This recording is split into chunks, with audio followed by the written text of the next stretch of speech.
Hey everybody, it's Matt Michaels here on the DeFalco Files with the owner and creator of FSW, Future Stars of Wrestling here in Las Vegas, Mr. Joe DeFalco. Joe, how you doing today? Doing good, staying busy, as usual, working on numerous different projects, waiting to see what's going on with the WWE and SummerSlam. We're hoping today was going to be some major announcements, but unfortunately, I guess we got to wait.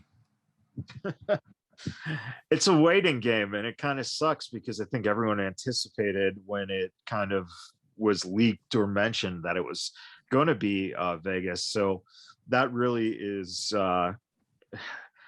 I've heard sources say that yes, it is Vegas, and then I've heard sources say that no, it's going to be potentially somewhere else. But after this Memorial Day weekend and seeing the fluctuation of people in Vegas, that hopefully was the thing that broke the camel's back, and hopefully that will bring them in because of how many people mass wise came into Vegas just for this holiday. And if SummerSlam is going to run the same weekend that Pacquiao is running, I think there's a crossover there. You're going to get fans who will stay that into Sunday. Well, no, they've already announced for sure that it's going to be on the Saturday, which puts a wrench into our plans. But it's going to be the same night as Pacquiao, which is very odd to me. That why would they move it from Sunday to Saturday? Yeah, against them. But there's no ifs, ands, or buts. They know where they're going to be. So if they're going to be in Vegas, they know it. There's no, oh, okay, look how many people showed up. It's a done deal wherever they're doing it. They're just waiting to announce it. And, I keep hearing that, for sure it's going to be in Vegas. So, but we'll see. Knock on wood. And if it is in Vegas, I think one of the future stars of wrestling that we'll be seeing is a guy who is coming along amazingly. He's had his ups and downs with an injury that kept him out for practically a year, but he's rebounded, and boy, he's looking good and becoming a beast in the ring. And that is Hero Lou. How's it going? Talk about me. Yeah, it's going good, man. It's going great. Everything's been great lately. With training wise and just staying in shape is like the hardest part for me, but I'm just trying. Well, that's the thing, is getting after it. Joe, when you look at Hero now and see where he was before the pandemic and how he is now, do you see a lot of progression in staying in shape and getting some of that ring rust off so that he is ready now for the opportunities that are going to be presented to him? There's no doubt about it. He's been wrestling regularly. He's gotten to be able because, when you're looking at, potential stars, he's definitely right up there. He was the rookie of the year, yet he debuted a few years ago. That's the funny thing. I was looking through some old stuff a little while back, and it was like he was in the Rumble a couple years ago, but he got immediately, and he was out of action for a long time. And I remember it was like, hey, bro, what's up? I haven't heard from you, seen you. Like, I didn't know what the full situation was. I thought he was a guy who had potential that just kind of gave up the hope or the dream, like, so many others do, that they give up quickly and decide they don't want to do it. And I was kind of a little surprised. But then, ever since he came back, he's really turned it up. He's gotten himself in fantastic shape. And he's the guy that we're bringing along, not too slowly, not too fast, being younger and less experienced, there's certain things about his game that needs work, and I've talked about it on numerous occasions about sometimes being too nice. We had Gangrel do a seminar a couple weeks ago, and he brought up the exact point, and he was talking about, now it's my time. He talked about how he almost got fired from WWE because I'm not sure who he said he was wrestling. It might have been Scotty Too Hotty or something like that. And oh no, Scotty Too Hotty did the right business. It was Brian Christopher. And he decided to make it more of a 50-50 match. And it was right when Gangrel was getting that push. And I always have those conversations with Hero that when it's your time, you got to take it. It's their job, that your opponent's job is to make you look good, not to get their shine on you. And when you're younger, so the idea was we put him in with guys like Andy Brown and Tito Escondido and guys that are veterans that understand what it is. Andy Brown was the first, he came in and he did a great job of making Hero look like the star that we're going to hope he's going to become. You know what I mean? The younger guys that work them, come in and they're like, well, yeah, I want to do this. And, I'd like to do that and blah, blah, blah. And Hero being a nice guy is like, oh, okay. Oh, okay. And it's like, and the more people get, when a guy like Hero gives, a young wrestler is going to take. And, regardless of the situation. But, he's a physical specimen. He's one of the most popular guys, whenever he comes out. A couple weeks ago, we had the match and the crowd went crazy for him. Well, let me ask you, Hero, what was that like for you? Your first time really getting in front of a full crowd, a bigger crowd since the end of the pandemic. Did you expect that type of reaction from the fans? And how are you trying to build that relationship with the fan? Shoot, I guess I wasn't really expecting that reaction. I just wanted to make a good showing, come out, come look strong. It's hard to tell like who's cheering for me just because I'm always hearing. If you guys ever know, my mom's always in the crowd, and she's always cheering over everybody. So that's the main cheer that I'm always looking for, pretty much, really. But I always appreciate like whenever anyone that wants to cheer for me, I always love it. I always appreciate it. And but yeah, like I said, it's my mom's that's always over cheering everybody else and making the sound doubled for me. Well, you got to be aware that it was also the pre-show. Right. So we did Changing the Game. That was, their card was so stacked that Hero and Class was the pre-show, and it was a perfect match because Hero's so well loved and Class is so much hated in such a short time that it was definitely a great matchup. Yeah, I definitely thought that. We just wanted a good pace and start the show off on a good note. So, and working with a guy like Class for you, Hero, who is pretty much kind of on a parallel basis in terms of where you guys are. Is it for you something that when you work guys who are a bigger guy, a guy that has down pat that just assholeness that he has, does that give you a little more energy to be a little bit more creative with what you can do in the ring, as opposed to maybe working a guy like Joe said, who's kind of eager to get in the ring with you just because they think that they're going to be able to get their stuff over, instead of doing that 50-50 give and take? Shoot, like a guy like Clash that can definitely work the crowd and that can help gain heat for the crowd is definitely way better than somebody who's not able to interact or really do anything. And it definitely helps energy wise, help me out, bring like more of myself out and showing like basically showing more energy and like bringing more to the table than just having just like basic stuff that you've seen like all the time, pretty much. Right. Joe, when you have a guy like Hero, and obviously Hero has the Samoan background, do you have to think about trying not to lock a performer into that stereotype that, the Samoan wrestlers have had for, 50 years now?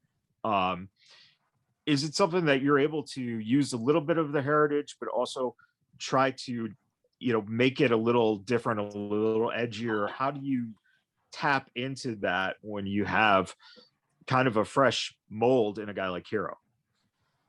I really don't. Hero decided, he was going to wear the traditional garb that he wears to the ring. No suggestions on my part. When you go out there and you see him, yeah, you see he's a Samoan guy, but it isn't like, hey, make sure you have your opponent take you and hit your head on the turnbuckle and sell it because Samoans have hard heads. You know what I mean? It's like, I see that happen a couple times in Cefa's matches, and you jokingly have to say, I guess he didn't see the memo about Samoans having hard heads. You know what I mean? It's like you try to take away the stereotypes. He is a big, good-looking baby-face wrestler that happens to be Samoan. It's the same thing when we talked about the Black Lives Matter. I'm putting the belts on who I think best represents. And, Hero is one of the breakout guys. He's got all the potential in the world. I bust his balls a little bit like, hey, that's great. You're in the gym all the time, but, ring too. You know what I mean? It's like a lot of guys kind of like drift off a little, and it's fantastic that they get themselves in phenomenal shape. But you also got to be ring ready. It's like we're running regularly now. When you're not running regularly, so you're not getting bookings elsewhere and you're only relying on 1 or 2 shows a month, it's easy to lose traction. It's easier to not, get those reps in. So that's why, the training is extremely important. Hero runs with, the big dogs in FSW when it comes to who he trains with, you know what I mean? So it's like, he's got the good pedigree of the Cefas and the Shoguns and the Bays and, guys like that obviously they're all pushing to be the best. So, and that's what's the good thing. It's like you got guys that are vying for that top spot, and maybe in the old days, there'd be a lot of animosity. There'd be like, oh, not getting along with them, but it's like the cream rises to the top and each guy pushes the other guy to be better and better. Hey, how is that for you, Hero, in terms of getting that acceptance? At what point did some of those guys start looking at you and saying, hey, let's do this. Come on, hang out with us, do that. Was that something that was kind of that they picked up and looked at you and saw what you were doing in the ring and decided, hey, he's got something there, let's kind of nurture him? What is that backstory between your relationship with those guys? Shoot, I guess I'd probably say, if anything, my work ethic stood out for, if anything. Just I guess they saw me always in the gym and thought that I could help them out, or we can help each other out and we can work together. Nothing on like selfish terms. We're always working out together, like I said. But yeah, no, I guess it's just gaining their respect and how I work and how I work out and how I train is what stood out the most for them. Do you take that opportunity with guys like Bay to ask questions and kind of get that feeling of, what he's done to get to the level he's at, or a guy like Cefa and what he's doing to, further himself? What are those conversations like? Do you really try to pick their brains? Oh yeah, definitely. Whenever I get a chance, I'm always asking them questions, always asking for advice, how I should conduct myself, because I know they've been all around, and they definitely have faced many opponents and definitely have had to deal with different enemies, different people. So it's definitely helping me out with helping with asking them whenever I need advice or really anything. And you had a major injury. If you could just tell the listeners and viewers what exactly happened and what that time was like when you were out with the injury. It's really crazy because it was 2018. It was like a year in my training at FSW. I decided I wanted to get some more cardio in, but so I joined a flag football team for and pretty much the first game, first play series, I'm guarding some guy and I get crossed up and pretty much basically lose my knee at that point. And yeah, like I said, I end up tearing my ACL first play pretty much. And yeah, that was terrible at the time. I know that in talking to you before, one of the things that I know that you were kind of going through was that struggle of when the knee got better, now finding that confidence again, because everything was just kind of just screeching halt. How hard was it for you to step back into the ring and feel comfortable that the knee wouldn't be an issue for you? Oh, it was definitely hard because it was pretty much since tearing the ACL to finally coming back into the ring. It was really a difficult time because I don't know. It's hard to keep motivation and pretty much seeing all my peers start to elevate themselves that I actually started with. Yeah. And yeah, it was definitely a hard time. But the thing that kept me going is this was my dream pretty much, and this is what I want to do. If ACL tear, if I'm gonna let the ACL tear keep me back, then I might as well not be able to do it. So yeah, Right. I just stayed motivated pretty much, and just wanted to do this and wanted to show people that I could do this.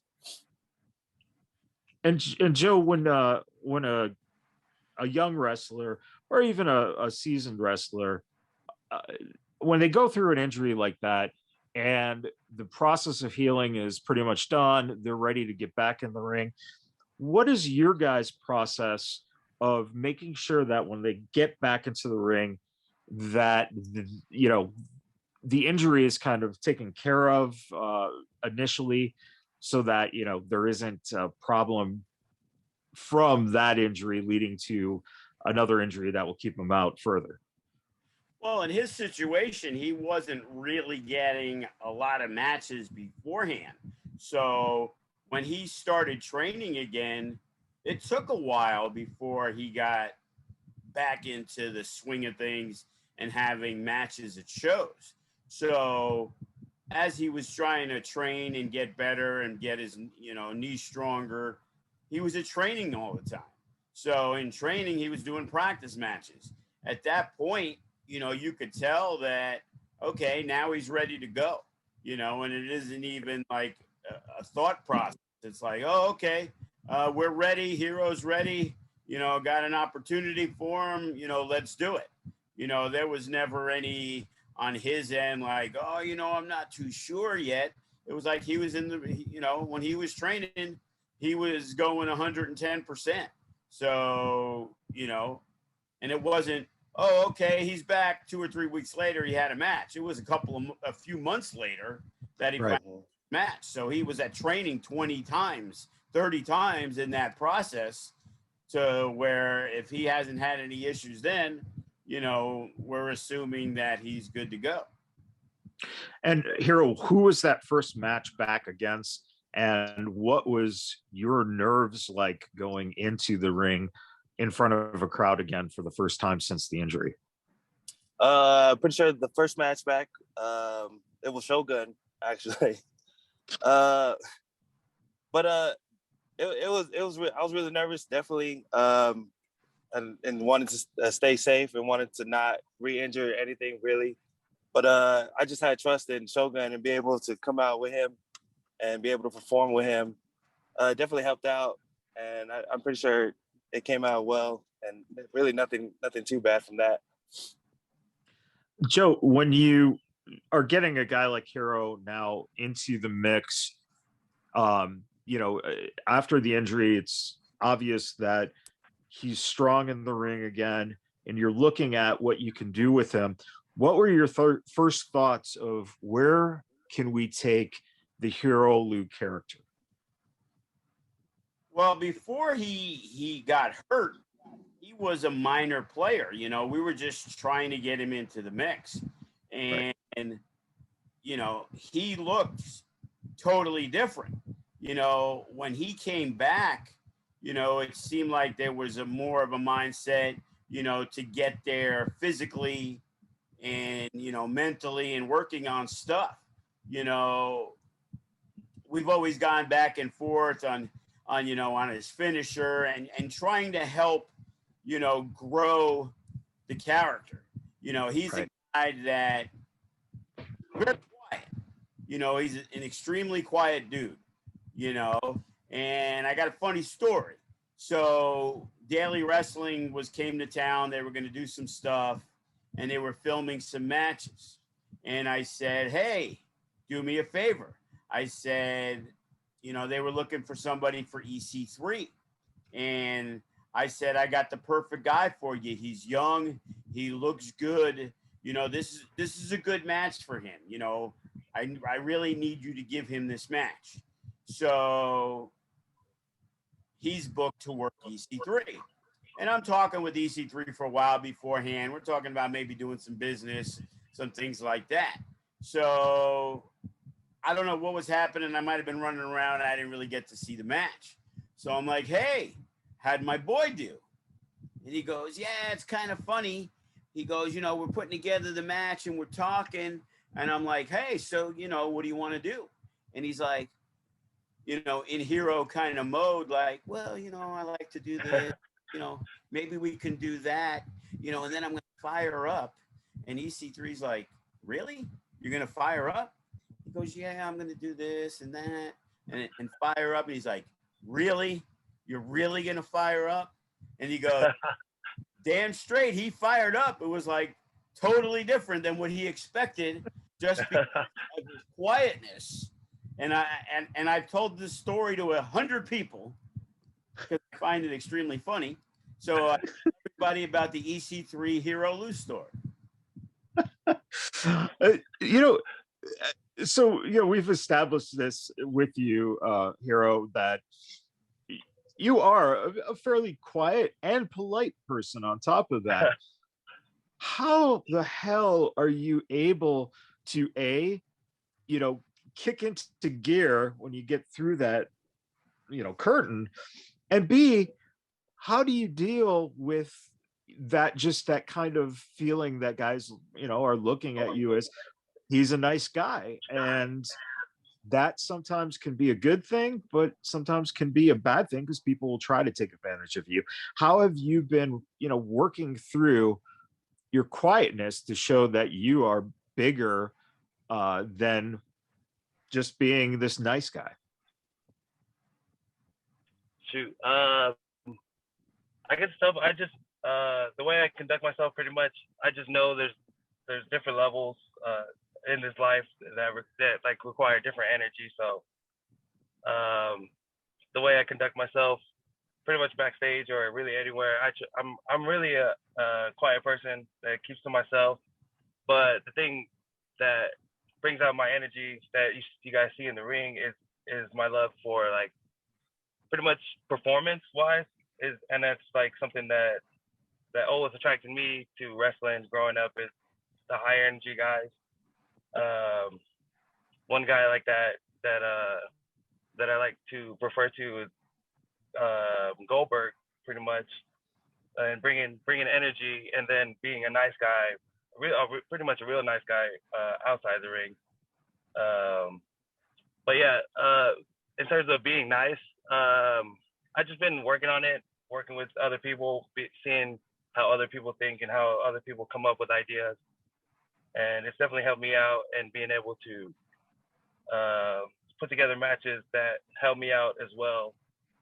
And I think it's shown in the last couple of my matches, definitely, in being able to not being taken advantage of recently. Joe, thinking back to, I believe it was 2019, all the years blend together now.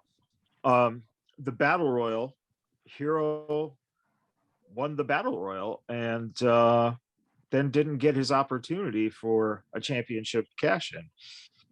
What was... Yes, he did.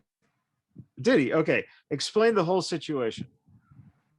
If it's the one I'm thinking of, he won a Battle Royal and he got to wrestle Graves in the main event.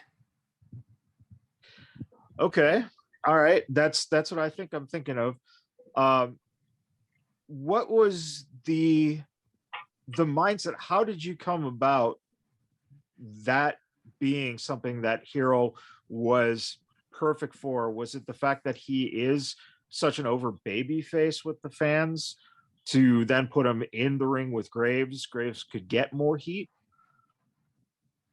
No, because at the time, we might have the dates confused because you're saying 2019. I'm remembering in 2020 when we did our first show back during the pandemic. Okay, all right. June or July of 2020, that was the first show we did. And at that point, Graves was not involved in any storyline with anybody. So it's like, well, who do you put him in with that people may buy into? And at this point, Graves is really a baby face. He's getting cheered by the fans. He hasn't done anything wonderfully nice to not be a heel anymore. He's that same guy, but, the respect, same thing with Hammerstone. When we came back, they really cheered guys like Graves and Hammerstone because they were excited to have wrestling back, and those guys have been with us forever. So it was just kind of, okay, it was forgotten when he turned on Cepha and Hammer and Graves beat up the 1% and got the belts. So it was like, well, who's the guy that moving forward's fresh and, can use that opportunity?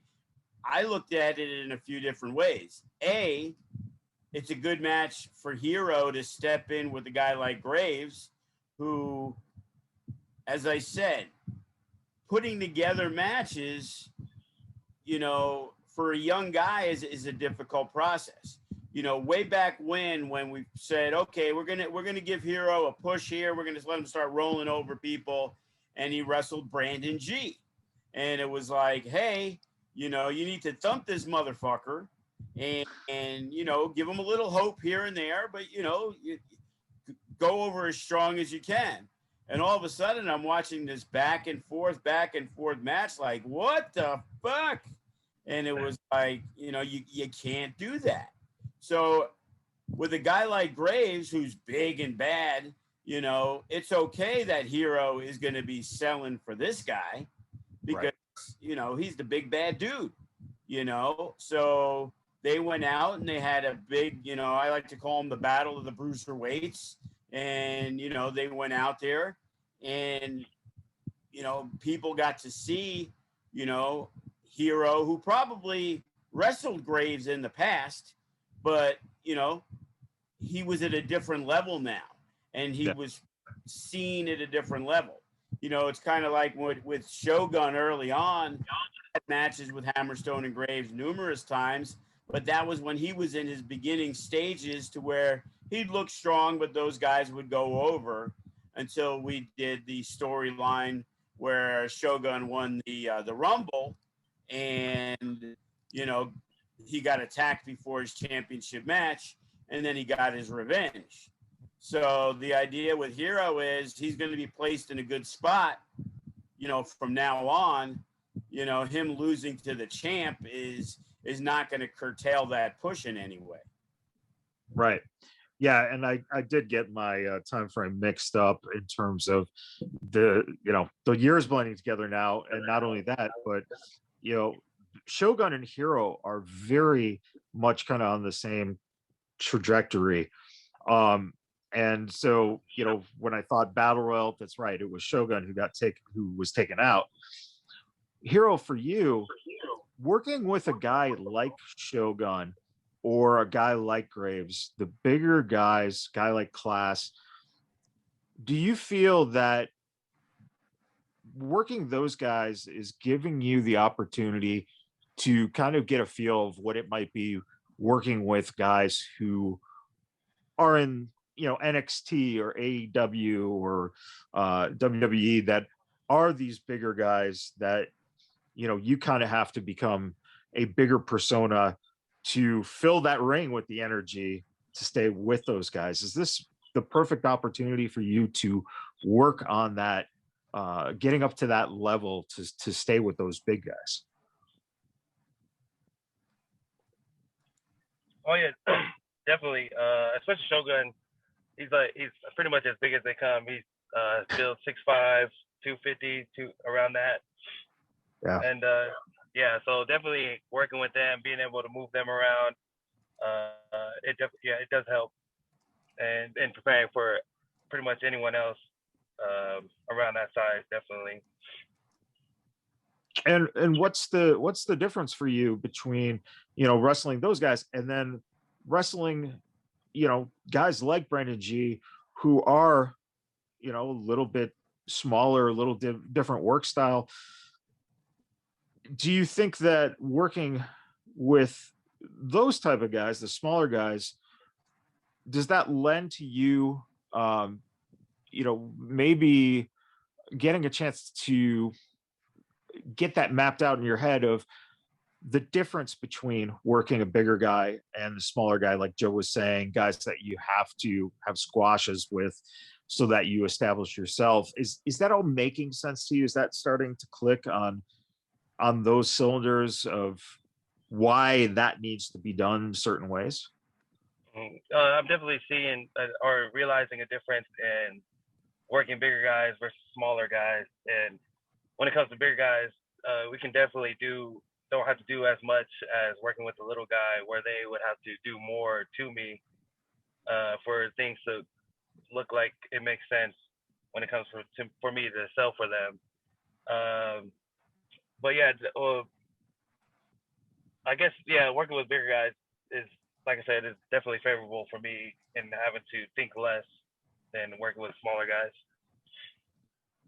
Joe, for you, having a guy like Hero and then having a guy like Cepha, how do you as a promoter try not to blend the lines, because the guys are both big, they're both Samoan, they're both energetic, they're both are guys that the fans like?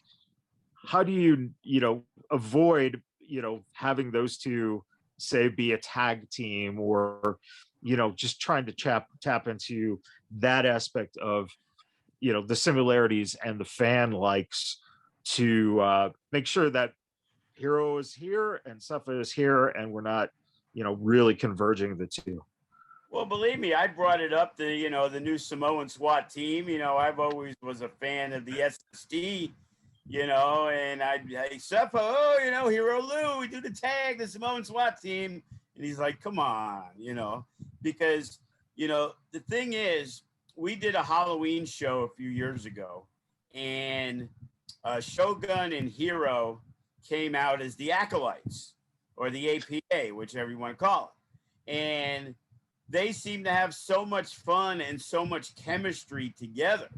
And it was like, they worked out together. They're boys, And early on, when we were deciding who was going to be Shogun's mystery partner, we had, three options. Option Kenny King, option Willie Mack, and the other option was Hero.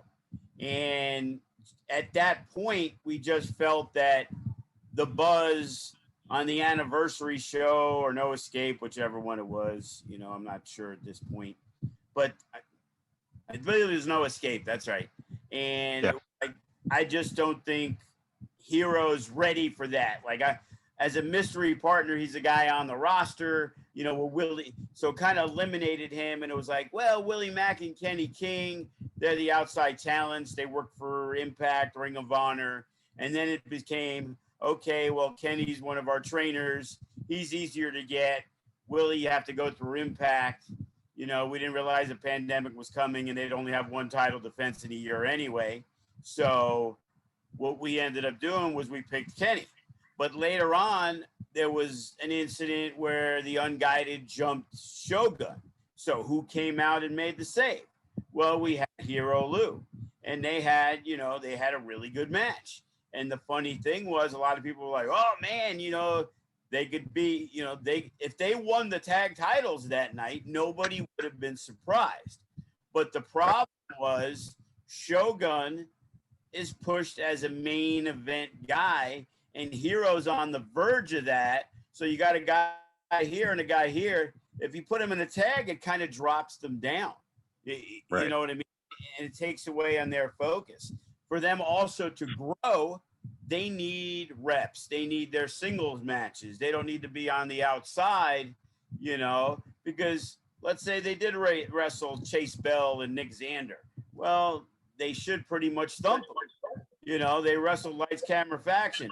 They should have pretty much kind of thumped them, you know. But that show, miraculously, Lights Camera Faction, you know, must have took the Super Kryptonite, and they were able to hang tough with those guys. But as a tag team, it was easy to see that from the few times they've been together, they got great chemistry. But, you know, getting back to the Sefa thing, yeah, I kind of threw that idea out there a little bit. But, you know, Sefa was happy doing his singles stuff. And, you know, whether I would have pulled the trigger on that, who knows? I just said it in jest. But sometimes things are said in jest and then they come to fruition. So. And with you, Hero, are you enjoying the fact that you're getting the opportunity to grow as a singles wrestler, or would you be open to, you know, kind of doing a tag team, you know, maybe even once you get to a point where Joe is comfortable enough and going, okay, you're at a point now that you're up here that we can balance you out and maybe have a tag team that gets the championships. What are your views for yourself between singles and tag teams? How do you see yourself? Well, I probably say I do enjoy the singles run, being able to promote myself and being able to pretty much deal with my opponents by myself and communicating with them. It's definitely helping me learn how to work with other people myself instead of relying on like someone else having to help me out. So that's definitely helping. But I think I'd like a tag with either Shogun or Sefa. Being able to work with those guys is always fun, and it always makes it harder for our opponents to come up with really anything, because we're like pretty much the biggest guys around. So yeah, I'd like I said, I'd like a tag team match or matchup, or really a tag team run. Really, I wouldn't mind any of those. Joe, he said the words, the biggest, you know, the biggest guys around. And the anniversary show is coming up here on June 18th and June 19th, Friday and Saturday. Let's talk a little bit about the anniversary show and start right here with Hero Lou. You know, there's a big battle royal coming up. Hero's going to be part of that. It's a rumble. It's a rumble, not a battle royal. Battle royals are garbage. You just throw a guy over the top rope. The rumbles, they last long. So when you look at putting a guy like Hero into a match that is, you know, one of the fan favorites, for the matches that you guys do. Do you look at it as an opportunity for Hero to grow in the experience of, being in that environment, which is a totally different environment than just being in a singles match or in a tag match? And how do you look at that as bringing value to you as a promoter to be able to have a guy like Hero and some of the other bigger guys in this atmosphere that typically, like you said, in a battle royal, you just throw the guy over and usually it's the big guys that win? Here, it's not necessarily the case. How do you utilize someone like Hero? Well, that's where the difference is in a battle royal and the Rumble. In the Rumble, you're telling us, you're trying to tell a story. A battle royal is just one big match. The Rumble is a whole bunch of little matches, and it's a way to set up storylines. It's like in the past, a Kevin Cross and even a Hero a couple years ago. In those matches, they may not win them, but we make sure they have some, significant moments, whether it's, hey, they threw out 5 or 6 guys, or he was the guy who kind of cleaned house. WWE's always done that in the past. It's also another way to set up a storyline down the line to where, kind of like we did in the ladder match. So, Class and Gatson, they're going to wrestle this Saturday because they interacted a lot. And same thing with Jay Vidal and Eli Everfly. And it led to them, having a tag match together. So it's the same thing. I specifically went out and got a guy like Eric Watts, who's never appeared in an FSW ring. Now, I think it might be a lot more interesting to see Hero and Eric Watts go at it than, say, Eric Watts and Nick Xander, for example. Sure. Nick's great, possible rookie of the year. And so's Brett the Threat, possible rookie of the year. It was hard for me to believe that those two won't intertwine in any way, in the Rumble match.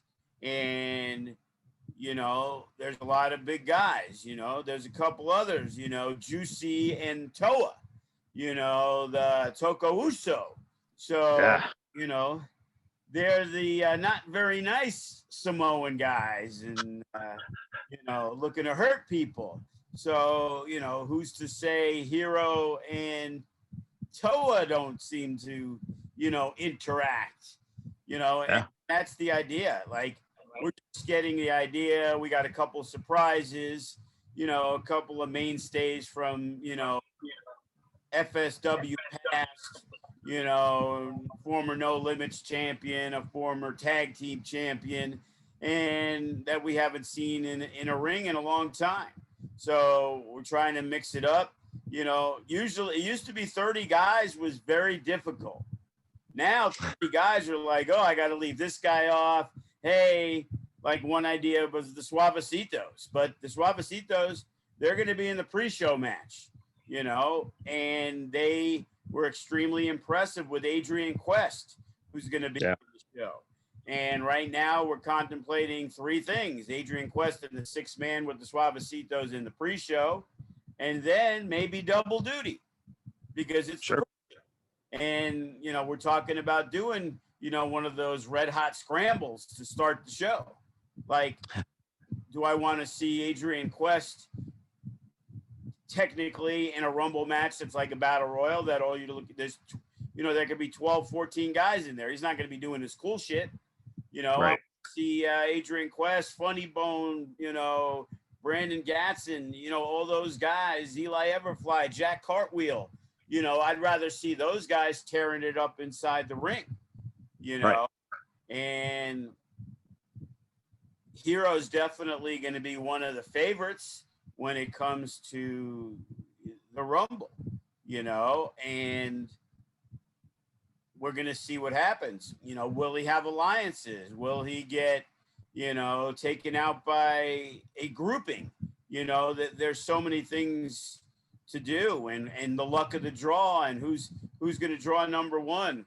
A lot of times we're trying to see every year we've done, it's called a feast or famine match, where the winner gets the 30 spot and the loser draws number one. Well, in the past we had Carl Fredericks versus who was it? Graves. And Carl had to start at number one, and he went a long way, but unable, to be victorious. So there's a lot of little stories that we're working on, and I always enjoy putting together the Rumble match. And since we don't have Against All Odds where the winner wrestles in the main event that night, it's probably going to be later in the show, and then the winner, where I'm pretty sure Hero would love an opportunity to wrestle Hammerstone for the heavyweight championship on night 2. Yeah, Hero, talk a little bit about that possibility of getting in the ring with Hammerstone. Not only would it be a championship match, but you'd be working a guy who arguably you could say that was, in your shoes a number of years ago. And now you look where he is. Does that potential excite you to, potentially work with a guy who you could be at that level within the next couple of years?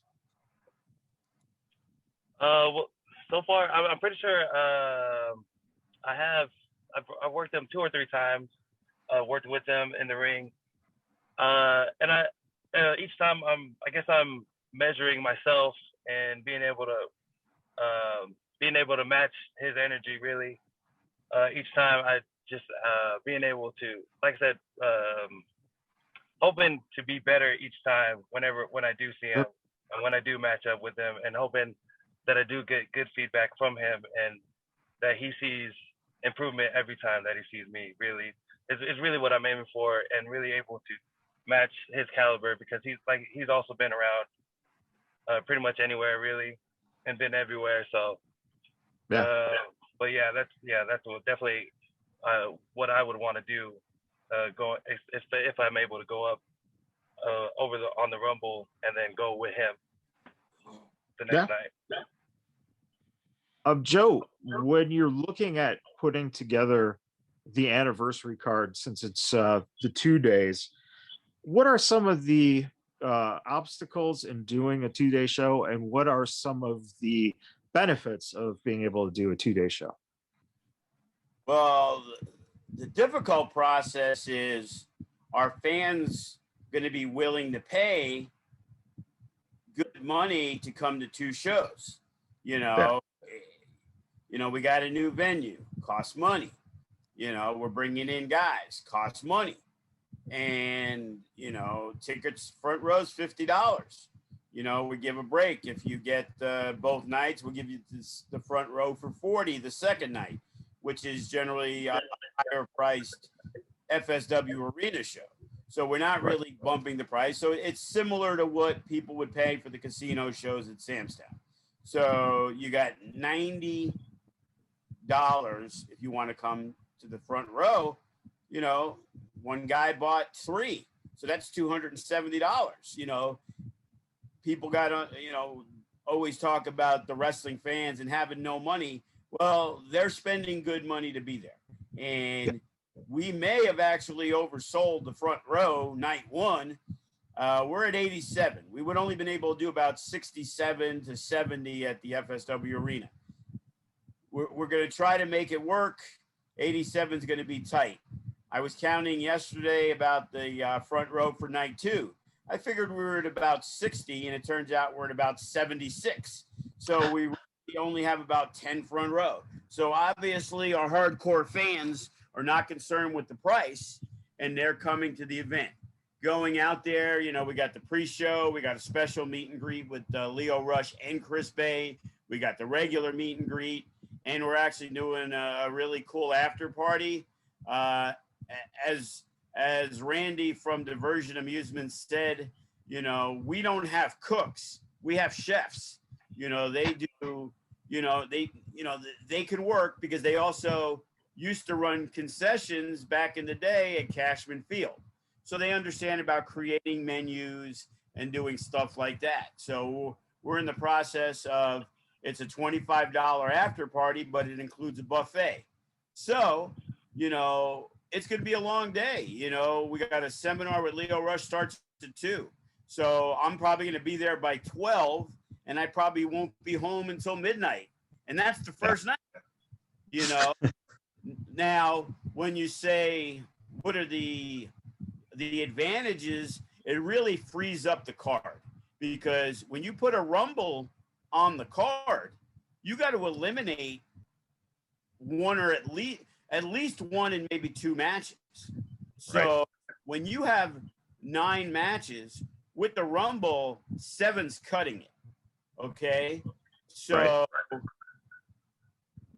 we were actually looking at, okay, well, if it's night 1 and we didn't do the 2 nights, you know, R&B and Death Proof are 2 out of 3 falls. We've announced that 2 out of 3 matches.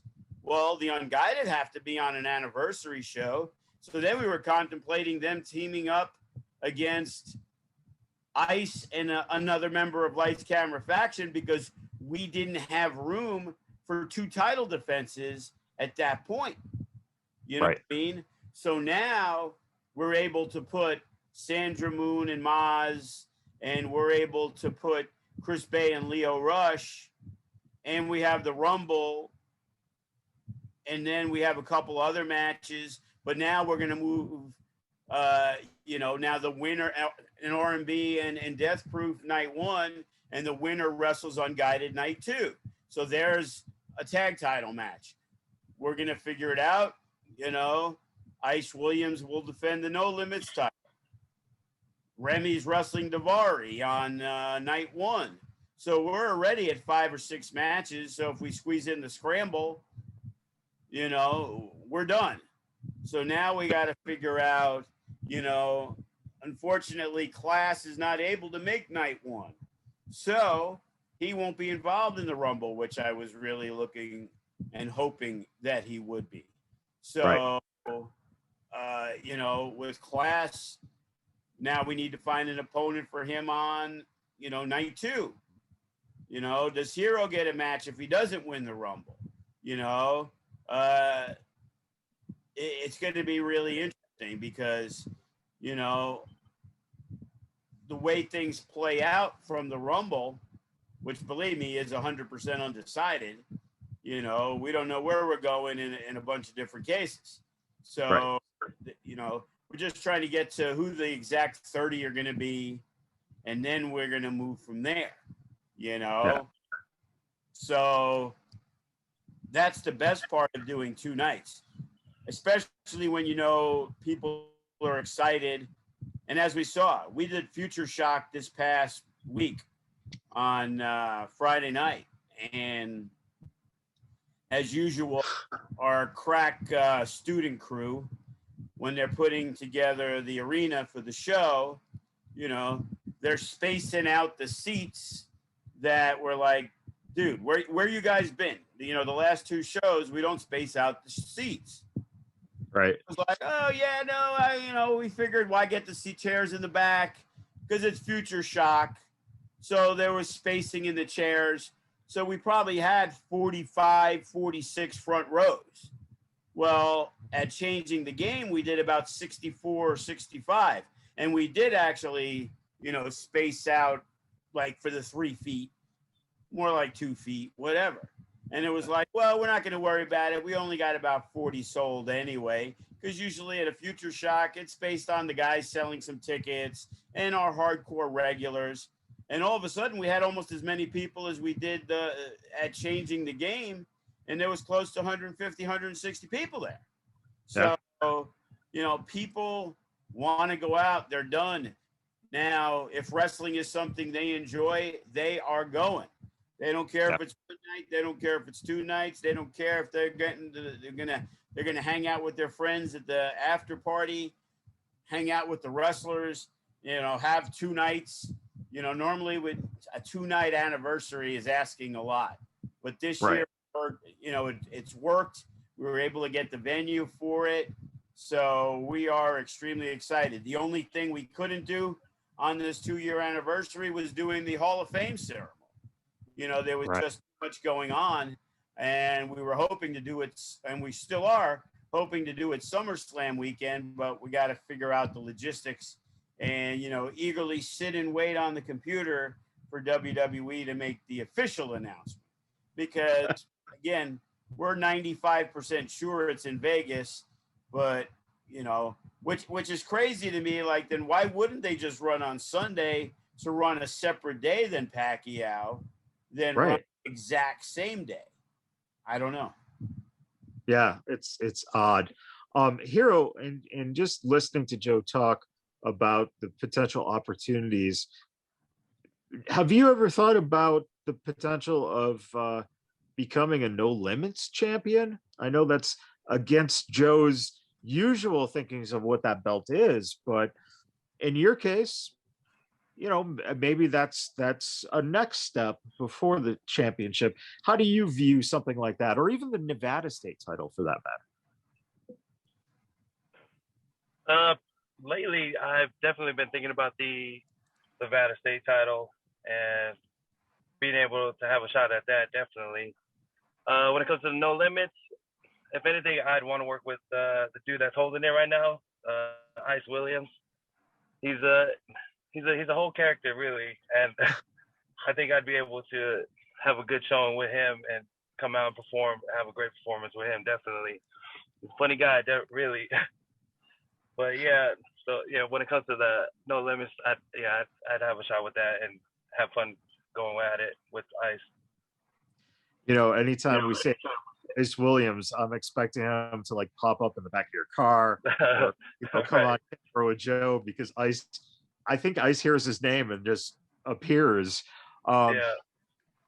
Joe, how are you looking at what's going on with those belts, the Nevada State belt, the No Limits belt, the Women's Championship belt, the tag team belts? When you look at all these different matches, obviously the heavyweight belt will be determined by the Battle Royal winner. But in thinking of putting together the card in a 2-day time frame, how do you space out that you have these 4 underbelts? How do you utilize those in filling out the days? Well, you got to make both days equally as important. Initially, right. I was a little concerned that, first off, Chris Bay and Lio Rush is a match that a lot of outside FSW fans are going to find intriguing. I know for a fact, people that are coming in from California and Arizona just for the match. And some of them are staying both nights, and some of them are only coming in for the first night. And putting the Rumble had to be on the first night because you can't really do it the second night. And then when I got word from Hammerstone, he wasn't able to make the 18th. So we were trying to contemplate, what are we going to do, an anniversary show without our heavyweight champion? And then I had hit him up about, well, what about the 19th or the 20th? He's like, well, I'm good for both those days. So then the ideas became, well, maybe we do it Saturday and Sunday. But so now we've already put together the first 3 matches. We had Remy and Daivari, spoke with Daivari. They were supposed to wrestle at Changing the Game, but Impact decided to move their tapings to that day, which gave us the opportunity to have Bay and Leo instead of GCW getting Bay and Leo, which is one thing I'm extremely happy about. So now we got 3 matches. Then we got Maserati and Sandra Moon. Sandra earned herself that #1 contender spot. Maserati's working a show the 19th. She's unavailable that day. So guess what? That match is happening on the 18th. Okay. So now it's like Hammerstone has to be on night 2. Now where else do we go? Okay, we're limited on matches because this is what we have to do night 1. So we can't really adjust it. So how do we make night 2 as exciting? Okay, well, the #1 contender tag match, R&B and Death Proof. the winner gets the unguided night 2. So now we got the heavyweight championship, the tag team championship. Because of everything going on, Ice Williams will defend on the Saturday. So that match is in check. After watching what happened this past week, Jay Vidal and Gregory Sharp's got to happen somewhere. And, looks like Sunday might be the better option, for that one. But then it frees up some of the great talent that we're bringing in, on the 18th. Tito Escondido, Eric Watts, Danny Limelight, Hero, Toa, Juicy. Which one of them do they win the Rumble? You know what I mean? And then it's like, well, you got the other guys. Class will be there the 19th. Graves will be there the 19th. Again, disappointed that whole Arizona crew won't be there. Graves was the guy, we were looking at, being one of the top baby faces, for fans to cheer. Right now, Hero might be the only baby face that the fans love in that match. You know what I mean? It's like they like a lot of them. There's people they like a lot, but, they don't love too many guys. Remy Marcel, he's already in a match. Hammerstone's in a match night 2. So Chris Bay's in a match.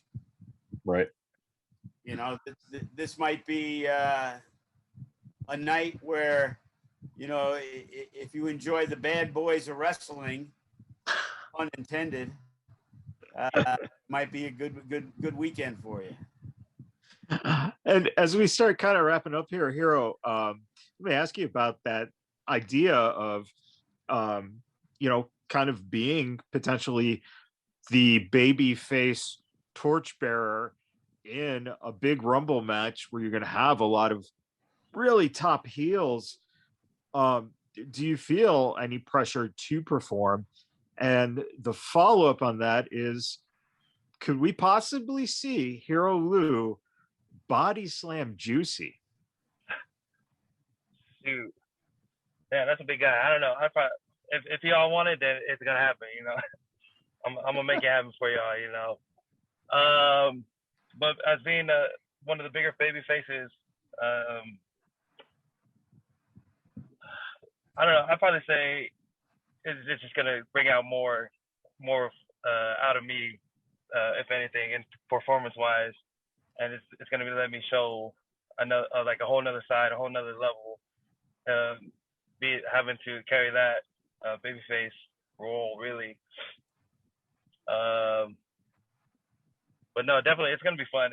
It's really gonna, like I said, help me evolve, really, if anything. And my final question for you, Hero,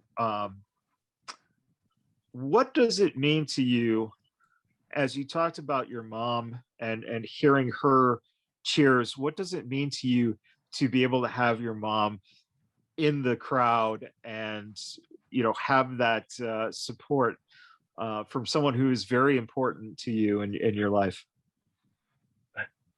It pretty much means everything, really, to me. She's the one that's always there, at pretty much every show, no matter what day. As long as I just tell her that we're having a show, I'm gonna have a match, she's already definitely gonna be there. Even out of town, she's trying to get it whenever I'm out of town. She's trying to make those shows too. It really means everything to me, and being able to show or make her proud, really. But yeah, and you're definitely, there's no doubt that you're probably making her one of the most proudest parents around in what you've been able to do and accomplish in a very short amount of time. Joe, any final thoughts as we start wrapping up? Anything about this coming week with the show that's going on before the anniversary show, and anything else that you might want the fans to know? Yeah, it is the calm before the storm on Saturday night. Hero is expected to be on the show. You're available, right? Yes, sir. All right. So we're still putting together some matches. Eli Everfly is going to wrestle one half of Creature Feature, Adriel Noctis, on the show. So that's we're gonna see what Adriel's able to do. A lot of people are high on his work, and good opportunity. Toa will be on hand. That might be a good feast or famine match. Toa versus Hero Lou. Yeah. That'd be a possibility. Toa is even more inexperienced than Hero. He's got less than 2 years in the business, and obviously the water's really good out in Samoa, because between Cepha, Hero, Toa, these guys are just amazing physical specimens, and I see a lot of good things with Toko Uso on hand. So we got a lot of good things happening on the show. We're looking forward. Judah Matthew will be there. As I said, we got Hero and Eli, and if one member of Lights Camera Faction's there, then all those motherfuckers are going to be there. They're kind of like a bunch of roaches. You know what I mean? You can get rid of one. You try to get rid of one, but then all of a sudden 4 more show up. There's not much you can do about it. Ricky Tenacious will be there, who's been helping out on commentary a little bit. Yesterday at training, he did a 60-minute match with Sin Bodhi. So, and the week before, Nick Xander. If you're interested in training, our guys, top of the line. Yeah, please, anyone out there listening, if you are a parent and your kid wants to get into training, or if you are thinking about training, please go to Facebook, go to social media, watch those Broadways that Sin has been doing this past week. And it's unreal. Ricky Tenacious, an hour match, man. And it was good. It's really cool to see what the school is doing. And again, this is something that if you guys are fans of wrestling, fans of backstage, seeing how things work, the Broadways that Sin's been doing with the guys. Xander, wow, it's just been really good. A couple other matches. I just remember.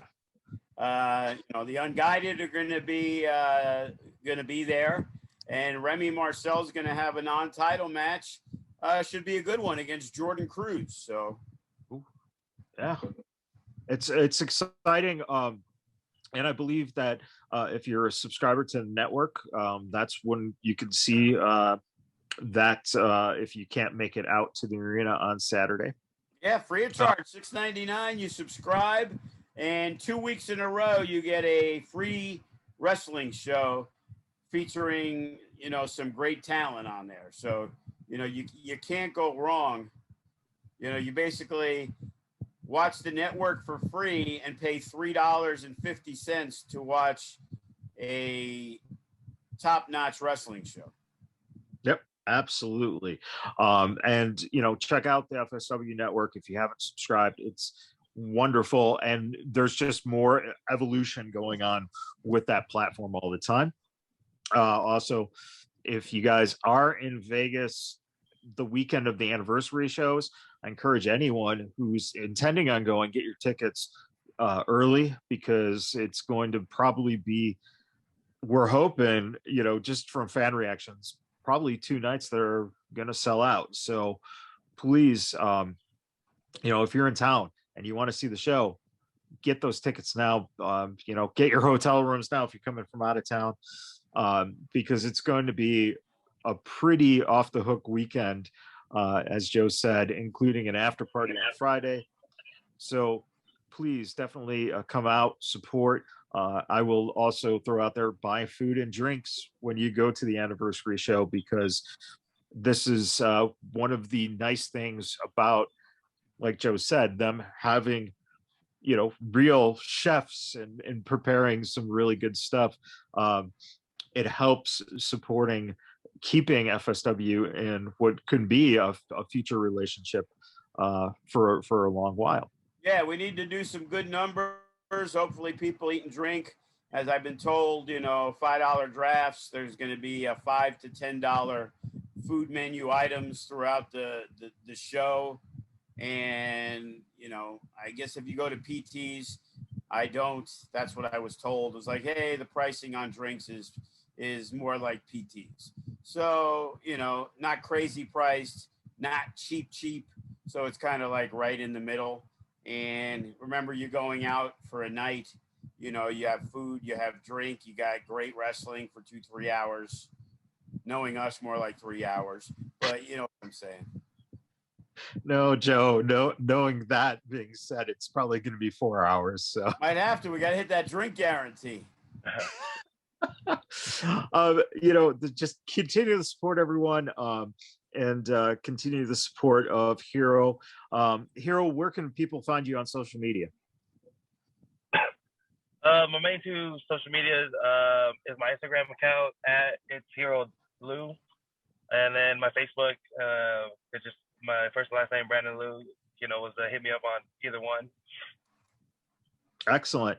And please, again, support Hero, because watch him now so that you can say in 5 years, oh yeah, I remember, you know, when he was in the Rumble there in 2021. So everyone, thank you for tuning in and listening, and we'll see you guys next time.